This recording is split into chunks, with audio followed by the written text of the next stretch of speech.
Shalom Aleichem and welcome to the DHC, the Daily Halachic Corner. Am I allowed to call my son or my daughter a name that is associated to the other gender? For example, a common name today is the name Daniel. Daniel is a name which we can see in the Tanakh, a masculine name given to Daniel who lived in the time of Nebuchadnezzar. Yet we see that many women are called by the name of Daniel. Are you allowed to call a girl by that name?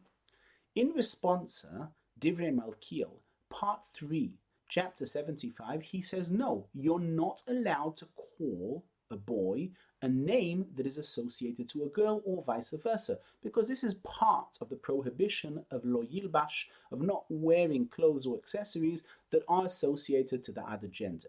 But in the book Talmud Ikra, written by the great Gaon Reb Chaim Kanievsky Shlita, he brings there on Pashas Kitetse 65 names, both from the Tanakh and from the Midrash, which the names were common both to men and to women, and therefore he says there is no halachic problem. So what is the conclusion?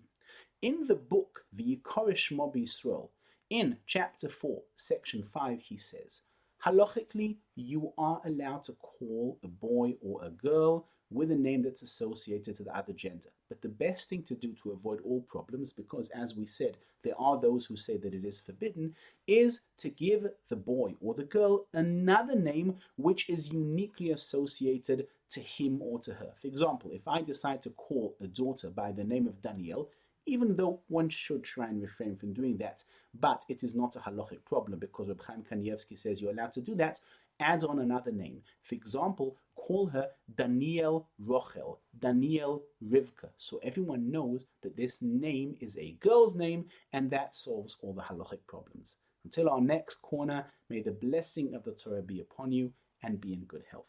Kol Tov.